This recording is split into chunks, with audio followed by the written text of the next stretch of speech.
up, family? It's your favorite host, Maria Jordan from Afternoon Tea Radio. And today I am sipping tea while spilling tea with my special guest, Chef Willie Wallace. What's up? How you doing? Pleasure. Thank you for having me. Thank you for coming.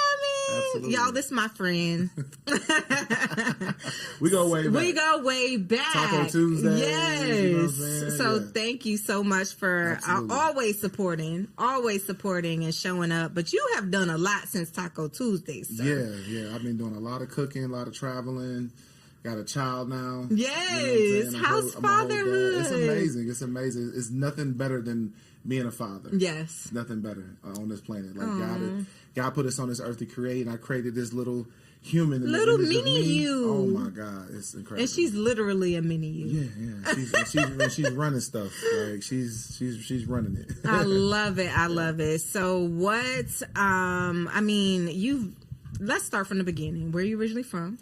Flint. I'm originally from Flint, Michigan. Okay. Born and raised. Okay. So I'm a Midwest baby. Yes. My mom is from Michigan. My dad is from New Orleans, so I kind of got that Creole in me. Okay. That explains the food. Now we understand why you be doing what you be doing in the kitchen. Yep. Okay, so who introduced you to food? Man, I would say a combination of people. Is my mom was always cooking for us when we were younger. Yeah. So, she always made great food. My dad was always working, and then I would just kind of emulate some of the things that she would do because I love to eat. Yes. And then, as I got older, I started traveling a little bit. I went to play basketball overseas after I graduated college. So I got a chance to try food from all over. Yeah. That kind of expanded my palate.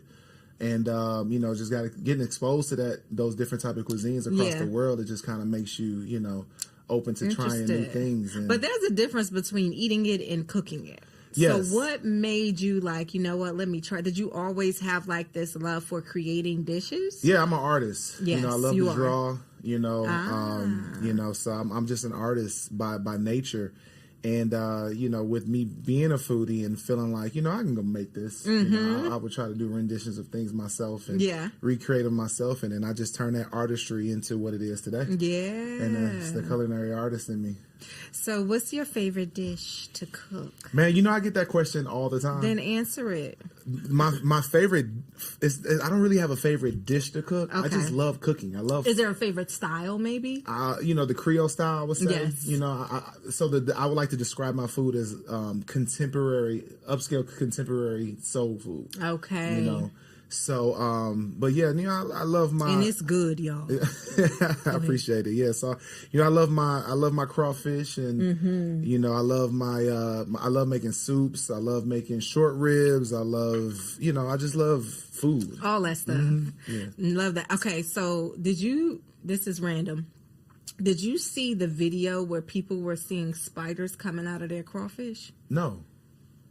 It was just random. It was like spiders in the craw-fish. Wow. Okay, so I ain't even gonna ask you further about it if you ain't here. No, I've never heard that. And when it typically, like, I could do crawfish, popping the tail out and all that stuff. I like to make like crawfish etouffees and get my crawfish already deshelled. Yeah, get all that done. Make sure we got some, exactly. Just the fish. Exactly. Because like I can eat it, you know what I'm saying? But after a while you kind of get over it. You look at too many tentacles, it's like, this too much. I'm good. So you have, did you start with meal prepping or did you start? Yes, okay. That's how I started. Yep. So what made you do that? Like, what was that? I had a friend, literally, I attribute to my boy Italy I went to college with. One day he was like, because I was working corporate after I retired from basketball. And, he was like, man, you need to, I didn't want to work for nobody else. Like, I was tired of working for people. You know what I'm saying? Working that corporate job. I could sit behind a desk. Look how tall I am. I can only hit my knees on the desk so many times, right? So one day he was like, man, you getting a lot of compliments on your food online all the time. You might as well just start selling meal prep, bro. Yeah. And I was like, you know what? Let me get this money real quick. Let me just, I'm going to put a filler out there. So I, in October of 2014, I posted on Facebook that I was offering meal prep. And then next thing you know, I got my first client. And then it just kind of took off from there. So to be able to do something that I love to do and exchange it for currency, it was just like, oh, this is a no-brainer. So what transitioned you into, like, what was the next step? Was the next step personal chef or was it in a restaurant? No. So I stayed on the path of personal chef because I was getting booked for different events. Like I was do ladies' nights or do different brunches. I got booked for a wedding from a good friend of mine, and to do for their son. And so it was just more on the personal chef side. I didn't have restaurant experience until 2016. When a friend of mine, he was the executive chef over at Scales 925, which is T.I.'s restaurant at the time. And then he brought me on as a sous chef over there. And that was my first opportunity to get a chance to work in the restaurant. Did you like straight it? Sous chef. It was cool, man. I enjoyed the experience. I'm the type of person, I just love experience. Life is about experiences, right? So I took it as a way for me to, learn that side of the game that I hadn't experienced yet, right? And so I embraced it, and it was, the nightlife was fun, of course, you know what I'm saying? In the streets. And yeah, it was fun. It was, it was like that restaurant / kind of like club vibe type of situation. So, I'm a fun guy anyway, you know what I'm saying? So it was a great learning experience for me, being in a leadership role as a sous chef. I've had opportunities in different elements where, I was the leader of either basketball team or of my job. And so I just took that skill set that I learned from the other jobs and I applied it. And it worked out great for me. So I would imagine, like, when you're doing as a personal chef, it's more you being able to be creative and create. Is it more structured as a sous chef? Like, this is what we need to make, or did you play a role in creating that? Well, so our menu was already created from our executive chef. So it was up to me to pretty much manage at that point, you know what I'm saying? And make sure like food came out, in perfect timing. The food looked beautiful. Helping with prep and just really kind of doing whatever. I remember Mother's Day out there and it was packed and I hopped in a dish pit, because we had lost one of our dishwashers. And it was like all hands on deck. So just being in a position to be able to do whatever, it was times where I had to hop on a line. I would hop on a grill and grill stuff. I would hop on saute or fry, whatever. Wow.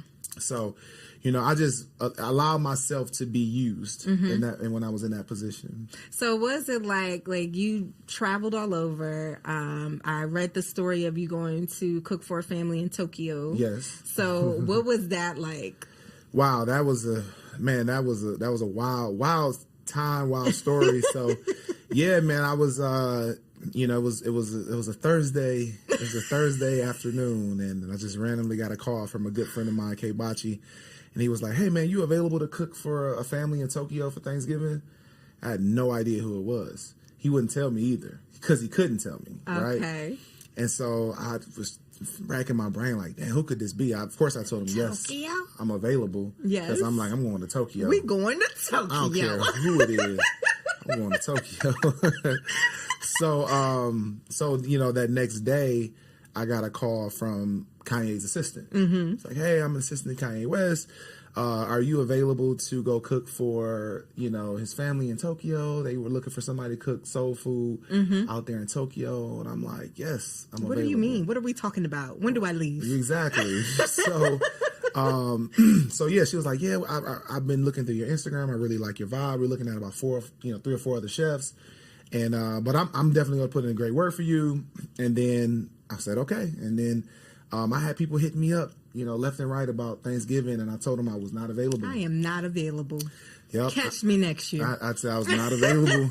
And I just knew I had it in the bag because I was like, if this was for me, the guy had this for me. If I'm getting this call, I know it's for me. Because earlier that year, I would say about 6 months prior, I remember writing down 2 things that I wanted to manifest. I wanted to manifest getting 1 big client, and I wanted to make $1 million. I know that's right. And so 6 months later, I got the call. So that Monday rolls around. That was actually Friday when I first got that call from his assistant. Let the weekend go by. I'm like, I don't want to be thirsty or whatever. We're going to wait. I'm chilling, So Monday comes around and I follow back up with the assistant. I was like, "Hey, just following up. Did you hear anything back?" She was like, "Oh, let me find out." And I was kind of staying on top of it. So then I didn't get a call until that Tuesday evening. And, we got 2 days before Thanksgiving. Yes. So that Tuesday evening, man, I got the call at 7:00 from his main assistant, Augie. And he was like, "Hey, man, are you still available to go cook for KW?" That's everybody call him KW. And I'm like, yeah, I'm available. And so he was like, all right, well, I'm gonna get everything set up. We didn't talk price or nothing. Like, it was just like, all right, we're gonna make this, we're gonna make this happen. And so we negotiated the price and everything. And he was my daughter's mom, Jay.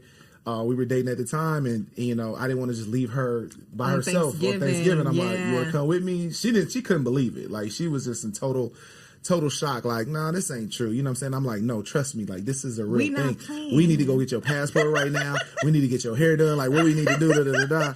And so we literally got ourselves prepped that night, and then got on a plane that next morning, like 6-7 in the morning, and 13 hours later we're in Tokyo. And then we land, and I would say it was like 4:30 in the afternoon. And as soon as I was able to get on Wi-Fi, the first text I get was, hey, KW wants to know what time you're going to have dinner ready.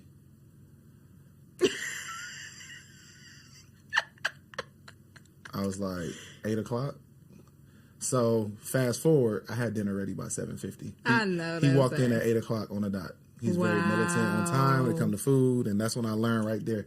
Like, yeah, this dude is on time. We not playing. Yeah, so I had the food ready. What you cook? I did fried chicken. I did some seared salmon, some blackened salmon. Okay. I did mac and cheese. Okay, gotta do. It was so hard to find cheese, though. Really? Oh, yes. Where you were? Oh, wow. Sorry, no, you're fine. You're fine. Wow, I can imagine that it would be hard. And wow. Yeah. So, it was like this. So it was crazy. It was like this big market. And upstairs you see Balenciaga, Gucci, all of this stuff, right? Then you go downstairs, there's a market full of like breads and pastries. Like a farmer's market. Yeah, like a big farmer's market. So we go down there, and I'm looking for stuff, and I'm like, all right, let's split up. So it's me, Jay, and then his cousin Ricky came with us, right? So we split up. We just going to find stuff that just looks familiar. Yes. Right? So I ended up finding like some chicken wings, and the way they were cut, it was just crazy. The way the salmon was cut was crazy. Yes. But I'm just like, man, we just gonna make this happen.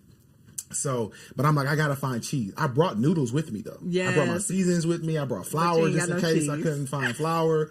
Like, I brought all the necessities that I needed. And so we ended up leaving the market, and I was like, I gotta find mac and cheese. So I told the driver, I was like, is there like another store we can find cheese? And he ended up taking us to like this Tokyo bodega. Wow. They had smoked Gouda and smoked Gruyere. Listen. At the Tokyo bodega. Yes. Wow. So I made like sweet potatoes. I forgot what else. I got it in my phone, And they loved it. I'm working on a cookbook, guys. Ooh, I like that. Little stories behind some of the stuff that I cooked. Okay. And, some of the stuff that I cooked, certain special events and things like that. Yeah. I like that. Like a cookbook memoir. Okay. Yeah. I'm gonna have to interview you for that too. Yeah, for sure. I did. Anthony Hamilton did cornbread, fish, and collard greens. He did a book on that, and I interviewed him. So dope. Yeah, it's gonna be lit. I'm gonna do a whole tour. It's gonna be nice. I love it. So yeah. So from that experience, I guess it went well. Yeah. Clearly. Well. Okay. Funny story. So the way the kitchen was set up, right? They rented out this restaurant, and I had the restaurant to myself to cook, right? I had no help from anybody in there, right? It was just me and Jay. And so the way the stove was set up, it had a double burner. So when I put the grease on the burner, it had 2 rings of fire, right? So it was making my grease so hot. So as soon as I threw chicken in there, it was coming up, it was browning so fast. Oh my goodness. And I'm like, what the hell? Like, this isn't right. Like, I know this isn't done. I was like, this is not, this, I know we in Tokyo, but the chicken doesn't cook this fast. So I end up taking some of the chicken out, and they had like this, it wasn't an oven, it was a warmer. The warmer only went up to 300. They told me they had an oven. So imagine I had to make mac and cheese out of this warmer. Oh my gosh. So I was just calculating things in my head, like, okay, what can I put in here? What can I cook first? And let it cook, slow cook on 300. You know what I'm saying? Until they get here, right? So I put the chicken in there and let the chicken just kind of sit in that warmer. And I was like, okay, by the time, it'd be done. So I started like cooking other stuff, the veggies. I think I found like broccolini or something like that. So I was sauteing that. I sauteed the salmon. And then by the time I got to the salmon, that's when I kind of figured out like how the stove really worked. And so then I started frying some more chicken. Chicken was coming out perfect, right? How did the stove work? I'm very curious. Well, it was a knob stove, but like I said, you know, if you turn it this way, it's gonna light both burners. If you turn it this way, it's gonna, okay. You know what I'm saying? So that's how I ended up kind of, you know, I'm like, this is crazy. This grease is way too hot. What is going on? And so, but the chicken was coming out perfectly like, bronze. Like it was amazing. That bronze chicken. Some of that bronze chicken, right? So yeah, no, it was wild. So, you know, they come in, you know, I dap up, yay, like we've been just knowing each other forever, like, you know. What's up, little Midwest vibes, you know what I'm saying? I'm flinty shy, you know what I'm saying? Yes. So, you know, they came in, they ate, it was really for like 20 people. So I made enough food for about 20 people.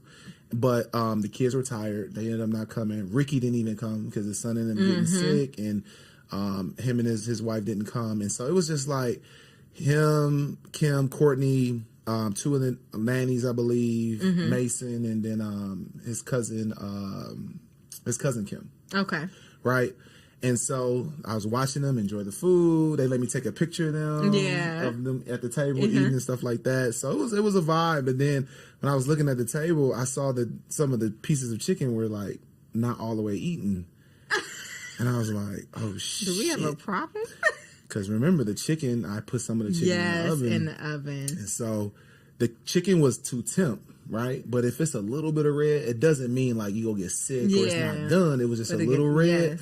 And so he was tearing it up, right?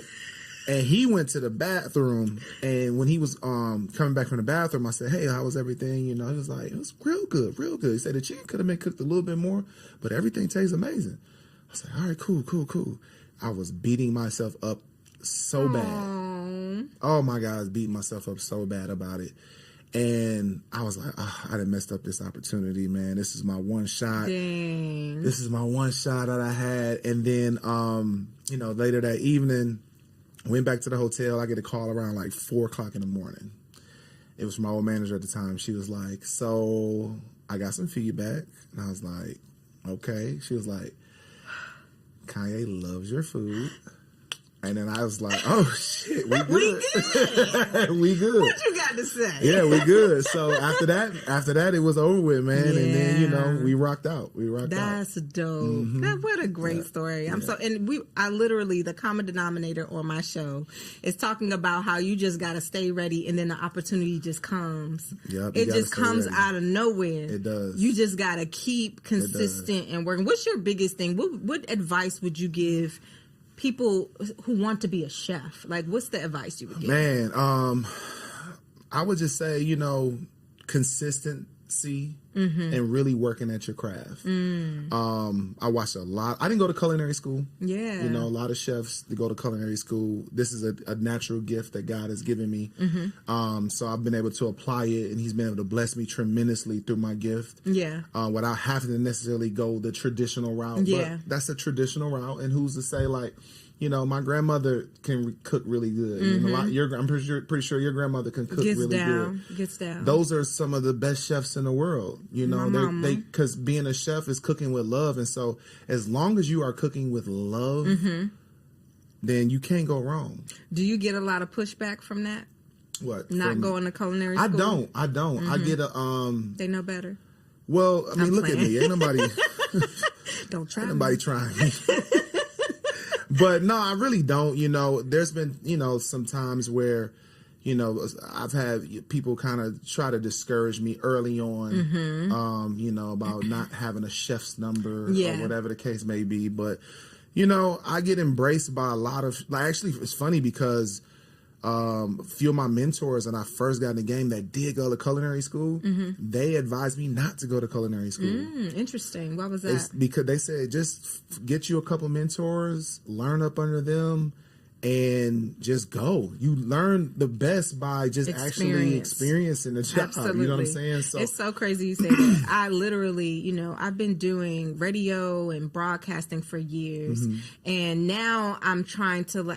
I've been being intentional about being in circles of people who are doing it already, right? And so what I find their common denominator is they be like, yeah, well, we started as interns in the radio station, and then we went to X to Y to Z, and we've been working and you know, all of that great stuff. And I didn't do that. So at first it was like, tag, am I not doing things right? Am I not doing it the right way? But what's the right way? What's the right way? You know what I'm saying? Like, everybody feels like their way is the right way. Like, your path is your path, and God has you on whatever path. And if you feel like that's something that you need to do to build up your confidence, then do that. Because at the end of the day, like, I look at an NBA player, for instance, right? I play basketball overseas, and one of my good friends, Willie Green, coaches the Pelicans now, right? I remember when he got drafted by the Sixers, he spent his rookie season in the NBA. Yeah. He came back to play with us, and he was heads above where we were. As far as skill level, like, he wasn't missing a shot. And I could just tell his confidence was on a whole nother level. Yeah. And so that's with anything in life. Like, I'm looking at what you're doing now compared to when I did your podcast. Yeah. Like, you're on a whole nother level. Yeah. Because you built up your confidence. Yes. You've been doing this. You've been around the people that have helped you raise your level of what you've been able to do. Yeah. So it's like, I'm confident in what I can do. That's right. I've cooked for one of the biggest energies that's ever walked the planet. I work for a $1 billion company. That's right. You know what I'm saying? And I feel like anybody can tell you that work with Ye, like, if you can work with him, you can work with anybody. And so I walk into anybody's crib or just anybody's and, like, knowing, like, you're going to fall in love with this food. Yes. And I agree. Like, I felt like, and what I learned just from moving a different and trying to see is my path. Like, when God opens doors and they just doors just opening, then you're going in the right direction. Yeah, absolutely. And if you feel like you need to learn or do something different, then do that to master your craft. You should always be looking to master your craft, whatever that is, but that doesn't necessarily mean go to school. No, it doesn't. You know, and that's what's important. They got YouTube University. They have Pinterest College. Yes. Community college. And God-given talent. You know what I'm saying? And God-given talent. And, you know, like I said, experiences are the best teacher. Yeah. You know, you learn from your own mistakes. You learn from each other. I brought my brother Chef Joe with me today. Yes. Me and Chef Joe have worked with each other since, we've been knowing each other, since 2017? And we've been working with each other since 2017. Like, even to this day, we still work together. And you can bounce off each other. We learn from each other. You know what I'm saying? I go work with, you know, I got a friend, Chef Sosa. He's the executive chef over at the Four Seasons. And I just worked at the Four Seasons for Mother's Day. Yeah. And I go to get those experiences to learn. And I work with him to learn. You know what I mean? So, you know, I throw all pride to the side. Yeah. All ego to the side. Yeah. Because you can never learn enough. That's right. Oh, I love it. I love it. All right. So tell us about, you got a couple of companies. LA Fruit Cart. So how did that come about? So moving to Cali, man, like I moved out to Cali for about a year. Did you like it?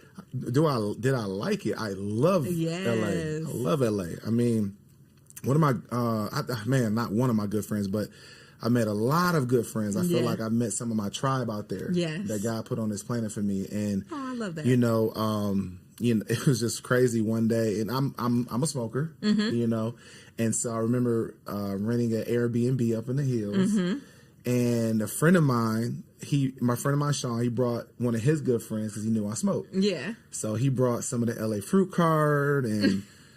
I'm talking about. He was like, I need to be an owner. Man, no, it wasn't even that. No. And I'm not an owner. I'm a brand ambassador. Okay. You know what I'm saying? This is my family. Yeah. So I promote the brand. I love the brand, you know, so, but yeah, no, he brought it and I smoked it and I became one of the funniest people that I've ever met. I'm like, what is this? Is some high vibrational weed. Like, what is this? I loved it. And so, I never smoked anything like that, you know, and it's a shatter encrusted flower and it was so different and unique. And I'm a very different and unique person. And anytime that I partner with anybody, it's gotta have that it factor. Yeah. And that has that it factor from the branding to the name of, you know, LA Fruit Cart. Yeah. I didn't know if it was chocolate covered strawberries at first. It was so amazing. And that's why it's such a great play with me being a chef and being part of the brand. It was good. You know, we'll do pop-ups at different dispensaries out there and actually bring the fruit carts that you see all across LA and bring them out and give out free fruit. I love that. Okay, clever. You know, so okay. so yeah, we're working on a few things with that, and you know, I have I'm partnered with another company called King Gummy, and so we make all different type of gummies, edibles, you know, psilocybin edibles and stuff as well. So yeah, we're working on some good stuff. Yeah. Okay, all right, and then you have what is it? SAO is the next event.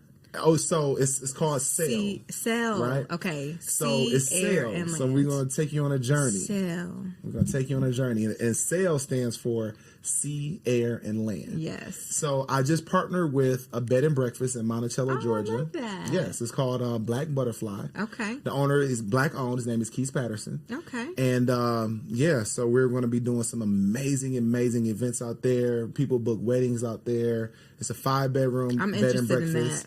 It's in Monticello, Georgia, and so it's going to be a high-end event. We're going to have saxophone player, I love it. Violinist. It's going to be a vibe, and I'm doing a 5-course dinner with a little bit. And is it only one day? Is it? I know it's June 22nd. Yeah. So are you going to be continuing, or so we're going to try it out? So the plan is to do one of those once a month. So it'll be 12 events for the year, and I'm going to change the menu out. So you might not, if you don't get to this one.